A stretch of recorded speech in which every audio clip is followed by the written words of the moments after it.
Well, came from Scotland, and I looked up at this great mountain, this Canigou. I thought, ooh, ooh, ooh, ooh. And I found it was 2.5 times the height of our highest mountain. This is a scale of landscape that I didn't know about. It was very, very, very impressive. And that was the first thing that I noticed. I thought, gosh, yes.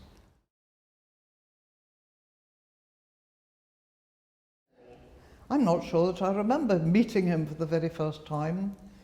I'm trying to remember that I must have gone to the house and knocked on the door, and one of his nieces will have answered. And perhaps I saw him, yes. And I remember that he said, well, when you are ready. But he had already written me a postcard to say, I'll see you on the 14th of October. That's yesterday. Or coming up, you know. So there were a few days in hand, and he said, you go and rest and then be ready. And my niece will come and tell you when it is time for your lesson. So I don't really, because I saw him so much subsequently, that I don't remember that first encounter particularly clearly.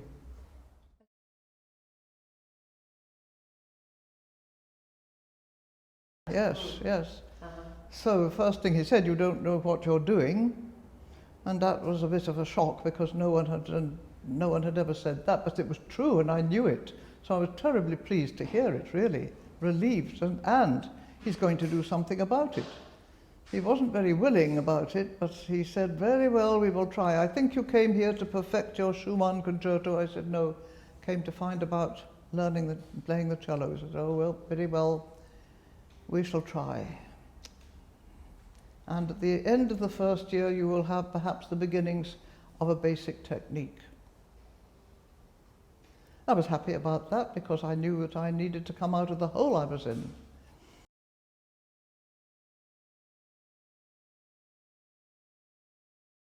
Well, I had to look after myself in every way, and I had to go shopping. And that was quite difficult, because I didn't speak the language, and everybody stopped and looked at me when I went into the shops. So I had to do all that. And then I had to cook on my little gas ring and wash up in the little sink. And I had hot water on Sundays, which I cooked on the stove, because there was none in the taps. So we did clothes washing on Sundays, and a proper washing of myself on Sundays.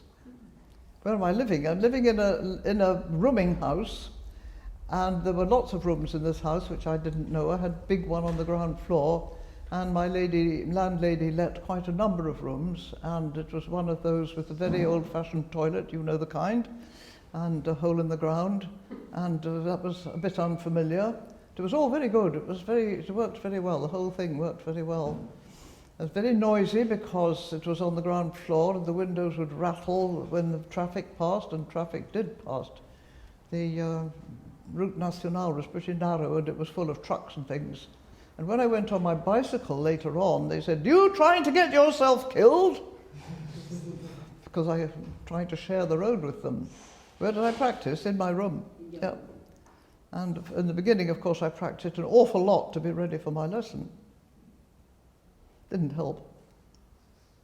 But that's what you do. You practice a lot. It gets better. Everybody knows that.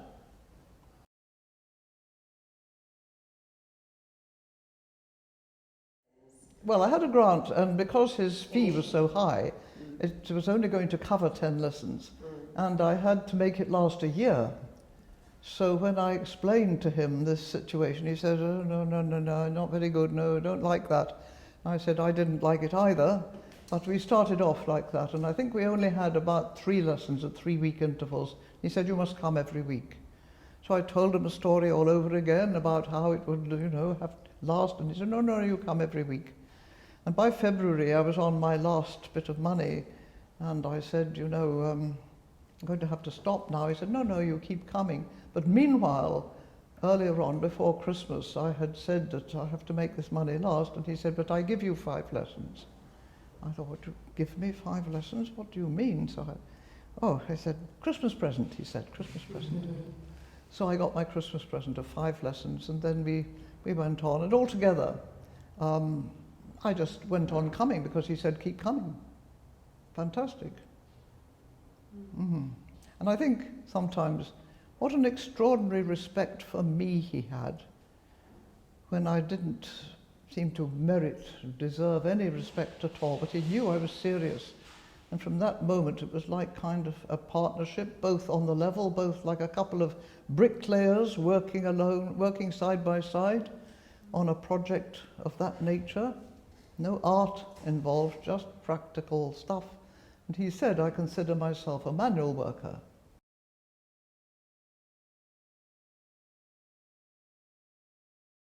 Well, first of all, there was a lesson once a week for each of us, and there were 5 of us. We didn't necessarily see each other except going around the town, but one of them said, he was an American and he was a violinist, and he said, it would be nice if you let us listen to your records, Metodologia, and could we do that? Oh, he said, well, very well, yes, why don't you? So we began to go on a Sunday afternoon at 6 and listen to records in the room across the landing from where he was, and it was lovely experience. All the records were his or his friends, you know, and we'd already had the first festival, the one that was in Perpignan, in the Palais des Rois de Majorque, and so there were already recordings, and we listened to those and later ones and earlier ones.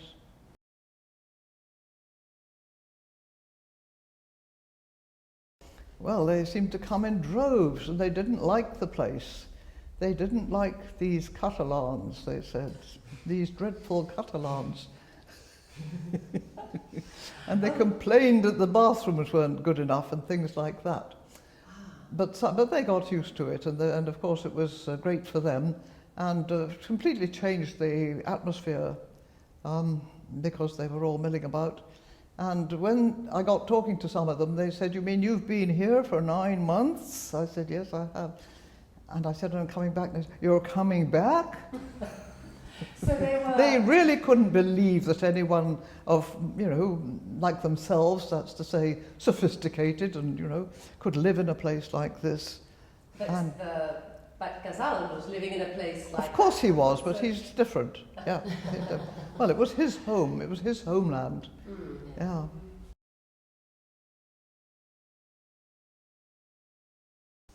World shaking, earth shaking.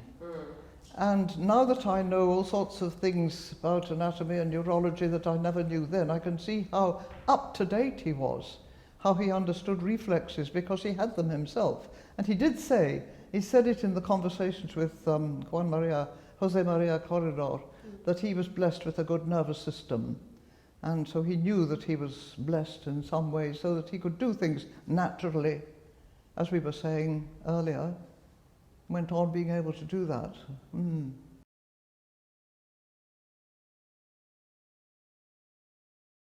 It was a sort of audition lesson, the first one, and I played him shakily a bit of the Schumann concerto, and I said, I'm not sure I know this from memory. So we don't use music in Prada. So I took him at his word, and the whole of the rest of that year I never took any page to him. So it meant that all the new fingerings and bowings, and they were very new and very different. I had to store in my head, learn from the mirror image I had in front of me, and write them down when I got home.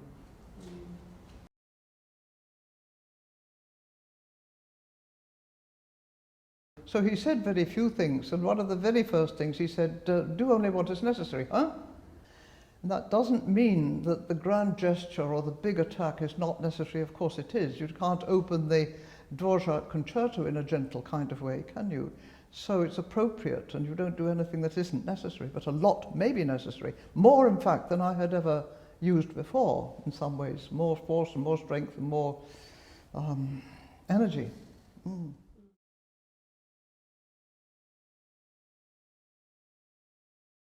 That's right, yes. In one of the Prada festivals, when it was up at Saint-Michel de Cuxa, just up the road a bit, wonderful site, ruined abbey, but with gravel on the floor. And that's fine for a concert, but if you're recording, you can't risk any gravel noises coming in. So they said, everybody out, everybody out. And I knew the place quite well, and I went round the back, and I knew there was a high window where I could sit on the windowsill high up and look down and see everybody way down there. And there he was, there's the orchestra, there was Ormandy conducting, there was the cello, and for a moment I couldn't see Casals. And that was a very big insight, because I thought, well, of course he's not there. He's giving room for Schumann to happen. And, so I thought, we just need to clear our pipeline in ourselves so that we don't interfere with what's coming from wherever it comes from. A big moment.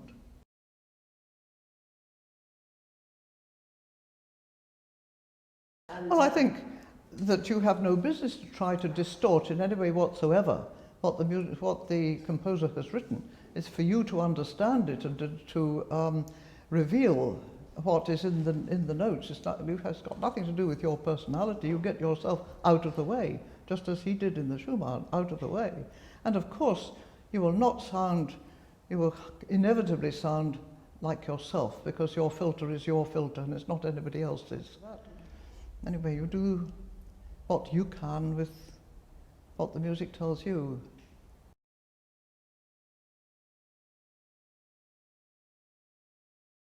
Oh yes, yes. And that later on you discovered why it was important for this That's hand right. to be I elastic. don't know whether Tell the us a camera little. can pick this up, but he said your little finger is very wobbly. I said, well, that's how it is. He said, but it's not good. I said, no, but you see, that is how it has always been. He said, it's not good. Then he showed me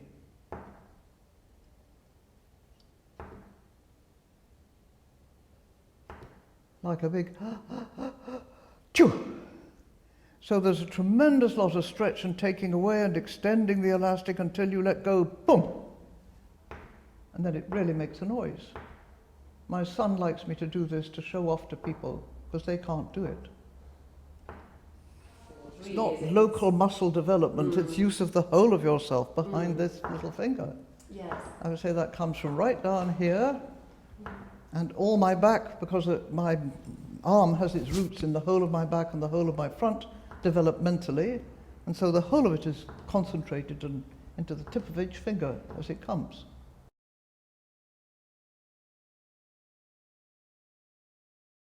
They do the opposite. You remember Kosman? That's a handbraker. And it's not intelligent, anatomically intelligent, because a muscle contracts immediately as you want it to, but it takes 10 times as long to decontract. So if you go on doing the same movement repeatedly, eventually, well, quite soon, the muscle will shorten. I demonstrate that by showing if I do this with my elbow, shortening my elbow 20 times, whacking my shoulder with my elbow. And then, if I was standing up, you could see that this arm is definitely shortened and needs time to come back to its resting length without my doing anything, just letting it go. So that's the thing that people don't know about and understand.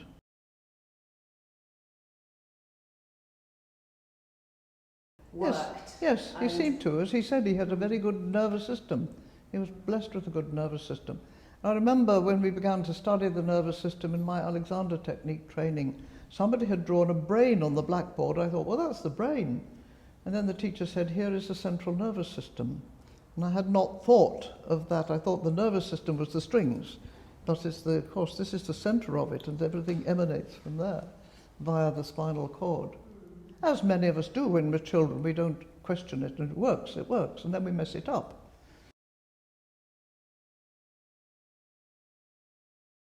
He never said that to me, but in his own book, with Corridor, he's asked, where do you think it comes from? He said, well, it seems to me that the impulse must come from the center of the body. That's how it seems to me. So it's just his feeling, and he's right in a way. So I would say now that the powerhouse is in here, the fire is in here, but the smoke needs to come out of the top. There's no good having a fire without an outlet for the smoke, so you need this length.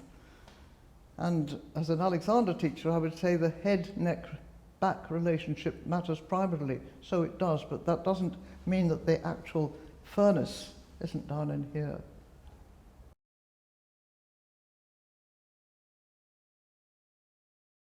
Well, he worked with me a very great deal on that, but I think there are some people he didn't simply get the time because they came for too short a time.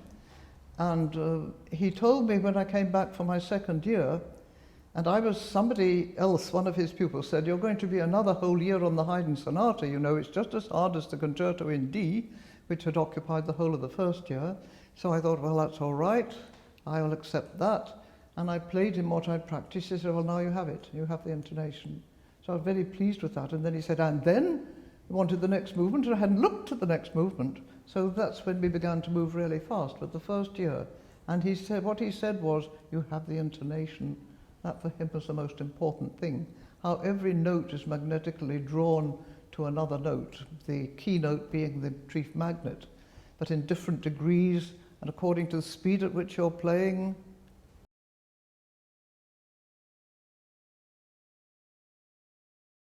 Theory?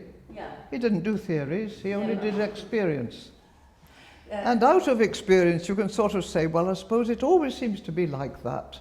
And then you develop a theory, but you can't apply a theory and expect people to have the experience. It's like giving them an apple pip and say, now, eat the apple. It's gone.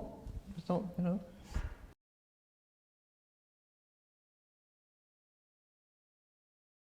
It was obvious that certain calculations are totally misplaced. So he had another approach to it. Don't like the word approach either. Another rationale, and don't like that. Another reason for doing things, which was from instinct. And he, as he said in his own book, I seem to have good instincts, something like that, you know.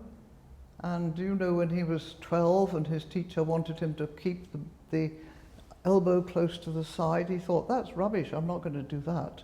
So he threw away the book he was supposed to keep in here, and I suppose it was this arm, and developed his own technique starting at the age of 12 because he had such a good sense of what was appropriate to a human organism. Can't say body now without thinking of the whole thing, you know? Because I think you think in here, you know? When he told me there's a branch office of the brain in every fingertip, that was earth moving, changing altogether. So I thought he means that this can think, this can choose, this can select, this can determine, all these things that you think you have to do in here and send down to the extremities, they're happening locally. And I thought, I wonder whether fingers can actually hear. And I think because neuroscience is moving apace, that they may find one day that indeed they can. They may have already found that there's a listening element in the equipment that you have in a fingertip, which is like a little burst of nerve endings, like a flower, a little chrysanthemum, while it comes on a stalk and then in the fingertip. And that's what intelligence is.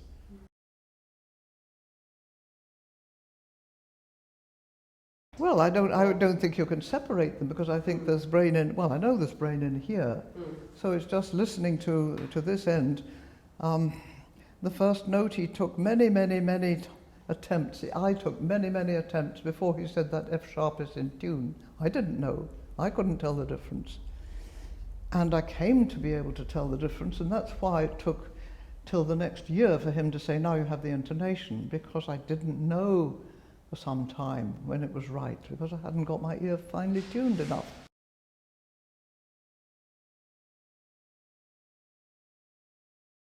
There was microscopic work, yes, and I don't think he ever said surrender, ever. Okay. Yeah. So surrender to what? To your intuition. No, he never offered me any indication that I had anything good in myself, you know, that I had anything to guide me, except what I was getting moment by moment from my own activity. Does that make any sense?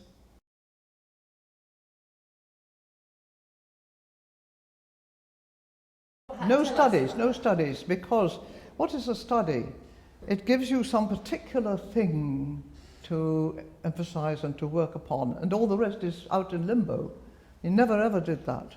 And also a study, you get 2 pages of it, and the nut of it is in the first 4 bars, probably, the meat. And then you go on and on and on through all the keys, pretty meaninglessly. So if you're really going to listen the way he asked me to listen, you can't do it for long. You couldn't keep your ear on one of those two-page studies with any refinement, I think. Because it's elastic too. We need spring in your listening. I think how boring the same sound is if it goes on and on and on and on and on and on and on and on.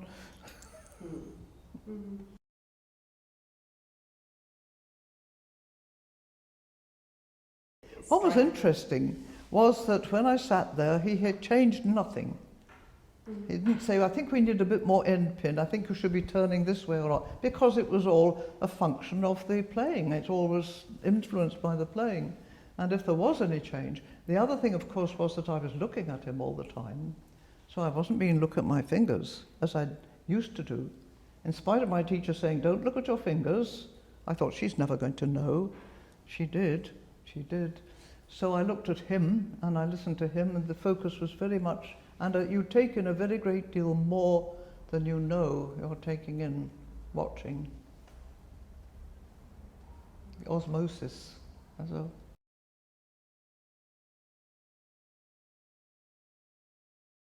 Very little talking. Very little talking. I've done some ear work because of my hearing loss. And when you're doing this ear work, they play you tapes on selected tapes, which they select, on headphones. And you may knit, you may draw, you may paint, but you may not read, because it's using the same bit of the brain that they're trying to get to. So I think that this bit of the brain that does the talking is not the bit of the brain that you want doing the comprehensive listening. So you reduce that to help the big antenna to collect more.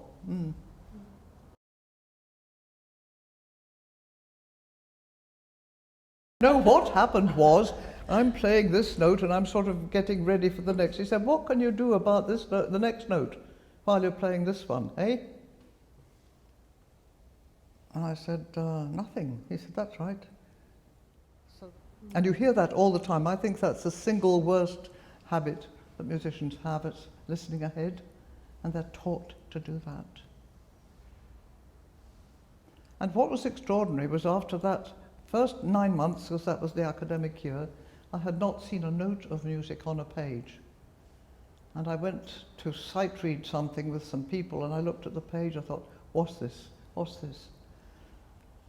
And it turned out that my sight reading was much better, much better.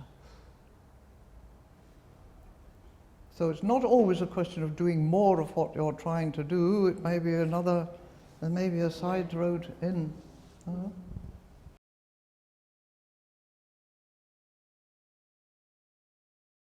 Here they put you in a box. It's like putting sheep through sheep dip. They have to do it. And it's confining, and then they come out the other side, and then the improvement begins to come. So I think you do need to go through the box.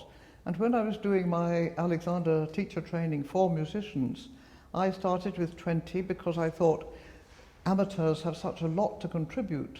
They haven't been through all this stultifying process, you know. Some of them are very free, and they all dropped off, the amateurs, quite soon, because they had never met anything like the intensity of a musical training. And it frightened them, and they weren't interested in going through that. But all the people who'd had a musical training were ready to throw it away. You can't throw away something that you've never had. So that's a good reason for going through a conservatoire.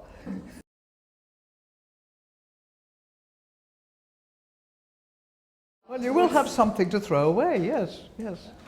And I don't say that cynically. No, it's absolutely true. It's like the sheep, they have to go through the dip. And abandon because you've got the stuff that's soaked in. If it hasn't soaked in, it's no use if you're having to think about it all the time.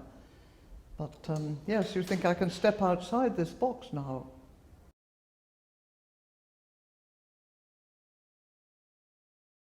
I think, oh yes, I think so. Well, that was my experience with my Alexander students. Only the people who'd been through the musical training could actually take the rigor of the Alexander training along with the music. I didn't realize how rigorous the musical training had been, really, till they all couldn't take it, you know.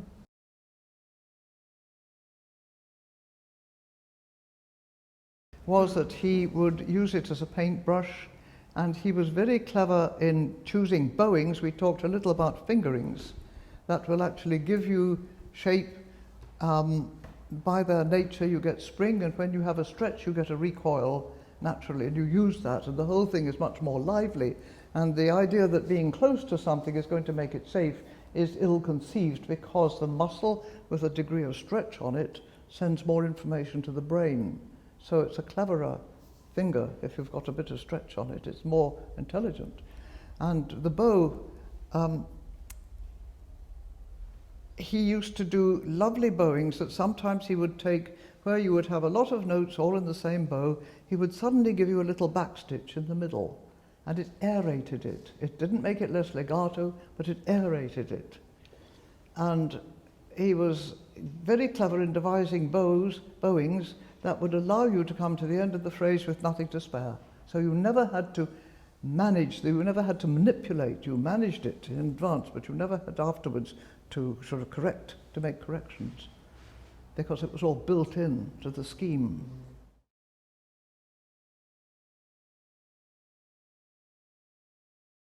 Well, as I told you, I've got a young cellist just now who seems, he's not been properly trained, and he likes to use the whole bow, and he's been trained to play long, straight bows, and that's very good, but there's a much better way of doing that, which Casals introduced to me straight away, and that is your long bows will always go whoa, whoa, whoa, whoa. So you're increasing the output without changing the pace by working the stick and the hair together. It shouldn't be visible, but it's, and then you've learned all you need to know about subtle phrasing for the rest of your life. As I said to you earlier, most people came for a short time. And I know John Franca came, he was a colleague of mine in London. He came and stayed. Bruno Schrecker came and stayed for 2 years, but mostly people came for 3 months here or 6 months or something. So there was no way that Casals could begin, even if he wanted to go back to the groundwork that he did with me.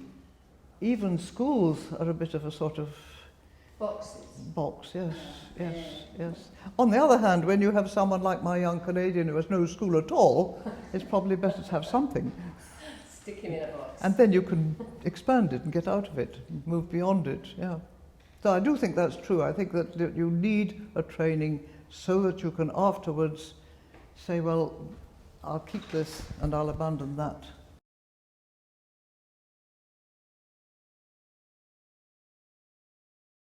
Possibly, but probably they don't know they're bad. I think we all think we're pretty bad, don't we? Actually.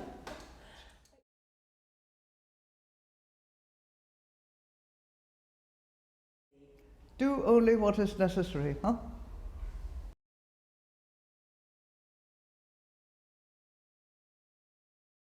What he cared about most was the truth. So it was profoundly genuine.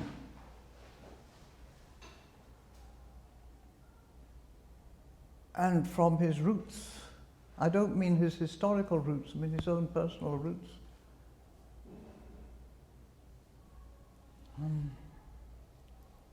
And he never, what was interesting is that I don't think he tailored it to people. You know, for instance, I go and he says, you don't know what you're doing, we will have to go back to the beginning. He didn't treat me like a poor thing who didn't know what she was doing. He treated me like somebody who could potentially be as good as himself. Yeah. So respect would be the word, isn't it?